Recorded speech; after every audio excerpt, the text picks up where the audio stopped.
በዚህ ቪዲዮ የምንመለከተው ደግሞ the second sub unit of the chapter systems of linear equations into variables ይሆናል ማለት ነው። እስካሁን በ3.1 ወይም በፈርስት sub unit የተመለከትነው linear equations in one variable ወይም በlinear equationችን አንድ variable ብቻ ነበር እየተጠቀምን የነበረው። አሁን ደግሞ ሁለት variables ሲሆኑ ምን ይሆናል የሚለውን የምንመለከት ይሆናል ማለት ነው። ስለዚህ what if we have two equations with two unknowns ወይም ሁለት የማናውቃቸው የማይታወቁ values ቢኖሩ ምንድነው የምናደርገው? ስለዚህ በዚህ ሰብ ዩኒት እነዚህን የምንመለከት ይሆናል ማለት ነው እንዴት ሶልቭ እንደምናደርጋቸው።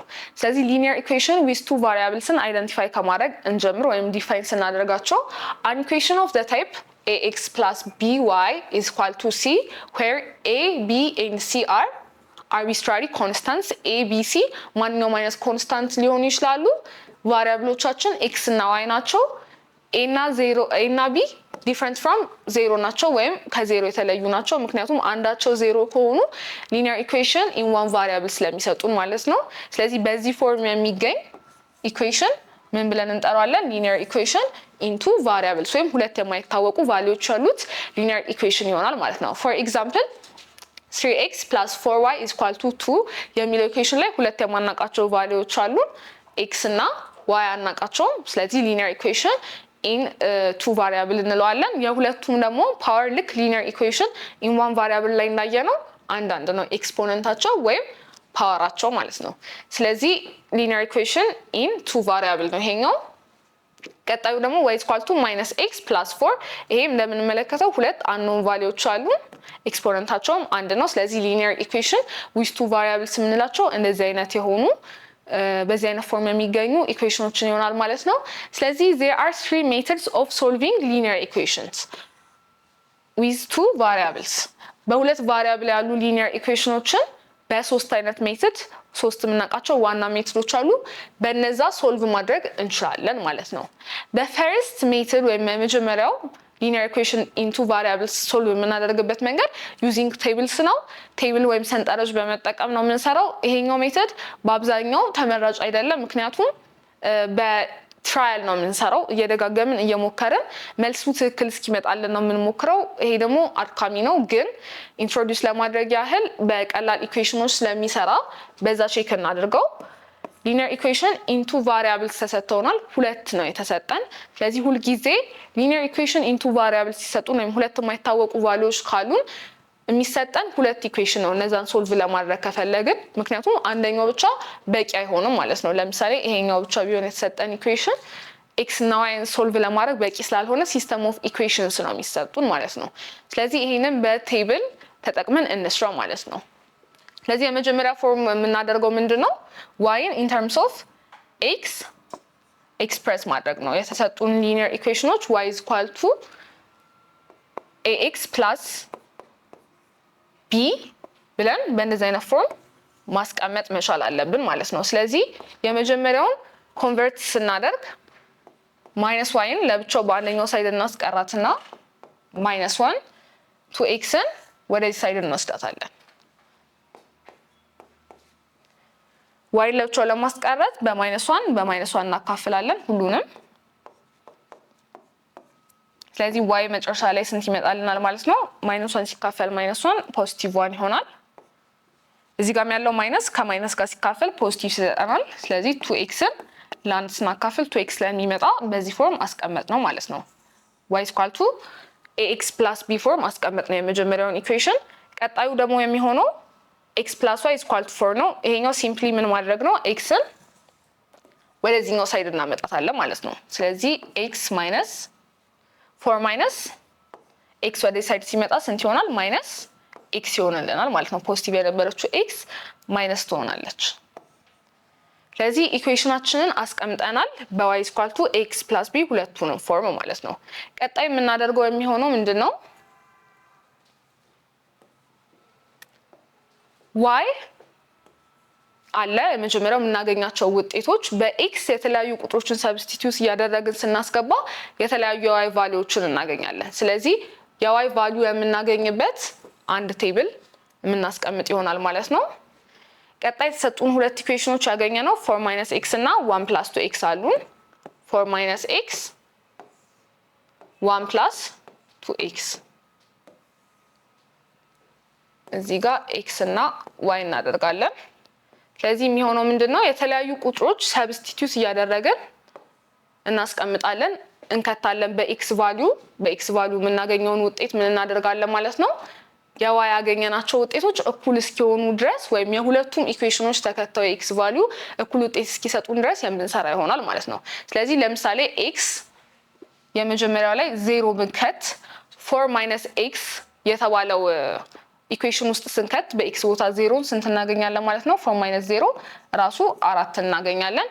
1 2 3 እስከ 4 ለምሳሌ ቼክ እናደርግና በአንድ ደግሞ ስንከት 4 - 1 ስንት ይሆናል 3 ይሆናል።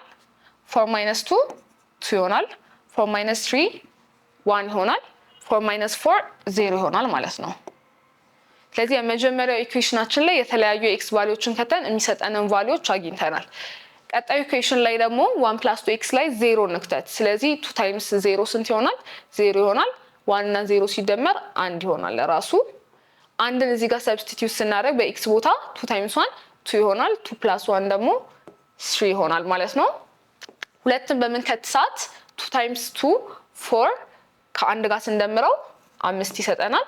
አራትን ስከት ደግሞ 9 ይሰጠናል ማለት ነው። ስለዚህ እነዚህ ይመስላሉ ያገኘናቸው ቫልዩዎች ማለት ነው። ስለዚህ አሁን የምናደርገው ቴብላችንን ከሰራን በኋላ ሁለቱ ኢኩዌሽኖች ተመሳሳይ መልስ የመጣበት ቫልዩ የቱ ጋር ነው የሚለውን ነው የምንሰራው ማለት ነው።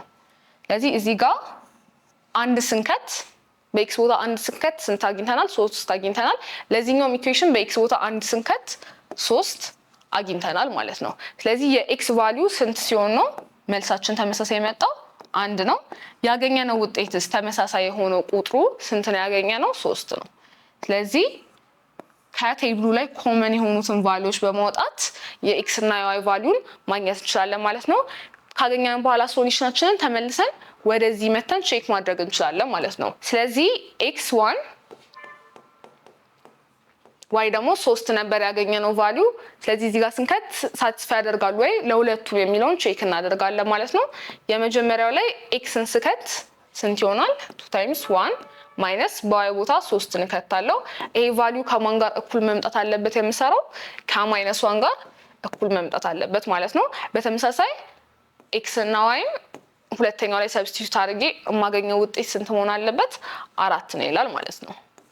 ስለዚህ ቼክ ስናደርግ 2 ታይምስ 1 ስንት ይሆናል 2 ይሆናል። 2 - 3 ደግሞ -1 ይሆናል ማለት ነው። ያገኘነው ውጤትም -1 ስለሆነ ተመሳሳይ ነው ማለት ነው። ውጤታችን ትክክል ነው ለዚህኛው ኢኩዌሽን። ለሁለተኛው ኢኩዌሽንም 1 እና 3ን ስንደምር 4 ይሰጠናል። ስለዚህ 4 ነው ያገኘነው ቫልዩ። ለሁለቱም ኢኩዌሽኖች ስለሚሰራ ያገኘነው ውጤት ትክክል ነው ማለት እንችላለን። እንደተመለከትነው ቁጥሮች ገስ እያደረግን እየከተትን ነው ለቴብል የምንሰራው በቴብል ሜትድ የምንሰራ ጊዜ። ስለዚህ ይሄ ሜትድ ኢፊሺየንት ስላልሆነ አንጠቀመውም ማለት ነው። ቀጣዩ ሜትድ ደግሞ ባይ ሰብስቲቲዩሽን ወይም በመተካካት ነው። ስለዚህ እንዴት ነው የምንተካው ምንድነው የምናደርገው የሚሉት 4 ስቴፖች አስቀምጠናል እዚህ ጋር። the first step ወይም step 1 solve one equation for one variable in terms of the other ይላል። ስለዚህ የምናደርገው ምንድነው አንዱን ቫሪያብል in terms of the other variable ለምሳሌ x እና y ከተሰጡን xን በy ኤክስፕረስ ማድረግ ወይም ደግሞ yን በx መልኩ ኤክስፕረስ ማድረግ ሊሆን ይችላል። ቀጣዩ ስቴፕ ደግሞ ስቴፕ 2 የሚለው ምንድነው substitute the expression into other equation then solve ያገኘነውን ኤክስፕሬሽን ሶልቭ አድርገን y in terms of x ወይም x in terms of y ያገለጽንበትን ኤክስፕሬሽን ሌላኛው ኢኩዌሽን ላይ ሰብስቲቲዩት እናደርጋለን። ከዛ መጨረሻ ላይ አንደኛውን ቫሪያብል ውጤት ስናገኝ ለሌላኛው ደግሞ ኦሪጂናል ኢኩዌሽን ውስጥ በመክተት ያገኘነውን ውጤት ሁለተኛውን ቫሪያብል ማግኘት እንችላለን። መጨረሻ ላይ ደግሞ ቬሪፋይ እናደርጋለን ወይም እናረጋግጣለን ማለት ነው ያገኘናቸውን ውጤቶች ልክ ናቸው ወይስ አይደሉም የሚሉትን። ስለዚህ በጥያቄዎች እንስራቸው። ለምሳሌ የተሰጠን የመጀመሪያው ሲስተም ኦፍ ኢኩዌሽን ይሄን ይመስላል ማለት ነው። የመጀመሪያ ስቴፓችን የሚሆነው ምንድነው ኤክስፕሬሲንግ ዋን ቫሪያብል ኢን ተርምስ ኦፍ ዘ አዘር ነው። ስለዚህ የፈለግነው መምረጥ እንችላለን። ከፈለግን ኤክስን መምረጥ እንችላለን፣ ከፈለግን ወይም መምረጥ እንችላለን። በዚህ ኤግዛምፕል እኔ ለምሳሌ ኤክስን መረጥኩኝ። ስለዚህ ኤክስን ኢን ተርምስ ኦፍ ዋይ ነው የምገልጸው ወይም በዋይ ተርም ነው የምገልጸው ማለት ነው። ስለዚህ 2x = 2 ማይነስ 7y ወደ ሌላኛው ሳይድ ትራንስፈር ሳደርገው 7y ይሆናል። ኤክስን ብቻ ስለሆነ የፈለኩት ወይም ኤክስን ኢን ተርምስ ኦፍ ዋይ መግለጽ ስለፈለኩኝ ባይ 2 ሁለቱንም ሶስቱንም አካፍላቸዋለሁ። ስለዚህ 2 ሲካፈል ለ2 1 ይሆናል። 7 ሁለተኛ y ይሆናል ማለት ነው። ስለዚህ xን in terms of y ኤክስፕረስ አደረኩት ማለት ይሄ ነው። x = ብዬ በy የተቀመጠ አልጀብሪክ ኤክስፕሬሽን ጋር እኩል ሳደርገው ማለት ነው። ስለዚህ ይሄን ከገለጽን በኋላ ስቴፕ 2 የሚለው ምንድን ነበር? ሰብስቲቲዩት ማድረግ ወይም ያገኘነውን ኤክስፕሬሽን ወደ ሌላኛው ሁለተኛው ኢኩዌሽን ላይ ወስዶ መተካት ማለት ነው። ስለዚህ ይሄን ኢኩዌሽን xን ለማግኘት ተጠቅሜበታለሁ። ስለዚህ የማደርገው ምንድነው? ሁለተኛው ኢኩዌሽን ላይ ሄጄ ያገኘሁትን የx ኤክስፕሬሽን መክተት ማለት ነው። ስለዚህ 3 ታይምስ ብዬ x ብዬ አልቀጥልም አሁን ማለት ነው። ምክንያቱም የx ቫልዩን in terms of y ስለገለጽኩት። ስለዚህ ቺን ቫልዩ ወስደን በx ቦታ እንተካታለን ማለት ነው። ይሄን ይመስላል። ኢኩዌሽኑ አላለቀም። ስለዚህ ፕላስ እናደርግና ምንድነው የሚለን? ፕላስ y ይሄ ከማን ጋር እኩል ነው የሚለን? ከማይነስ 20 ጋር እኩል ነው ይለናል። ስለዚህ ምን እናደርጋለን? ዲስትሪቢዩት እናደርጋለን። 3 ታይምስ 1 3 ይሆናል። ፕላስ ሁለቱን ስናባዛ 3 ታይምስ 7 ኦቨር 2 21 ኦቨር 2 y የምናገኝ ይሆናል። ፕላስ አንዱ ያለችን እዚህ ጋር እሷ እናስቀምጣታለን። ይሄ ከማን ጋር እኩል ነው የሚለን? ከማይነስ 20 ጋር እኩል ነው። ስለዚህ አሁን ላይክ ተርሞችን ኮሌክት አድርገን እንደምራለን። እዚህ ጋር ሁለት y ያሉበት ኢኩዌሽኖች ስላሉ እነሱን እንደምራለን ማለት ነው። 21 ኦቨር 2y ፕላስ y ስንደምር 1 ኦቨር 1 በውስጡ አዋቂነት ስላለ y እንደዚህ አድርገን ስንደምረው ስንት ይመጣልናል? 23 ኦቨር 2 y ይመጣልናል ማለት ነው የሁለቱን ቫልዩ ስንደምር። ስለዚህ 23 ኦቨር 2 y = እንበልና 3 ወደዚህኛው ሳይድ እንወስዳታለን። ምክንያቱም ሁሌም ጎላችን ምንድነው? አይሶሌት ማድረግ ቫሪያብል። ስለዚህ 3ን ወደዚህ ስንወስዳት ስንት ይሆናል? -20 ፖዚቲቭ የነበረችው -3 ይሆናል ማለት ነው። ስለዚህ 23 ኦቨር 2 y = -20 ሲቀነስ 3 ስንት ይሆናል? -23 ይሆናል። y ለብቻው ለማስቀረት ሁለቱንም ሳይድ 2 ኦቨር 23 የምናባዛ ይሆናል ወይም እናጣፋለን ማለት ነው። ስለዚህ 23 በ23 እናጣፋለን። 2 በ2 ይጣፋል። y ብቻ ቀረችልን ማለት ነው። y ስንት ይሆናል ማለት ነው? እዚህ ጋር እንደምትመለከቱት 23 በ23 መጣፋት ይችላል። ከፊት ለፊት አንድ -1 አለች። -1 ታይምስ 2 -2 ይሆናል። ስለዚህ የy ቫልዩ -2 እንደሆነ አገኘ ማለት ነው። የመጀመሪያው ስራችንን ጨረስን ማለት ነው። ፈርስት ቫሪያብል አግኝተናል። ስለዚህ ቀጣይ የምናደርገው ነገር ያገኘነውን ውጤት -2ን ወስደን መተካት አለብን። እዚህ ጋር መተካት አለብን። ምክንያቱም xን የገለጽነው በy ተርም ስለነበር ማለት ነው። ስለዚህ x = ስንት ነው ያልነው? 1 + 7 ኦቨር 2 y ስንት ነው ብለናል? y -2 ነው ያገኘነው። ስለዚህ እሱን እንተካለን። 2 ታይምስ -2 2 ኦቨር -2 ሲቃለል -1 ይሰጠናል። ስለዚህ 1 7 ታይምስ -1 -7 ይሆናል። አንድ ሲቀነስ 7 -6 ይሰጠናል ማለት ነው። ስለዚህ የኤክስንም የዋይ ቫልዩንም አግኝተናል ማለት ነው። የመጨረሻ ስቴፓችን ቼክ ማድረግ ነው።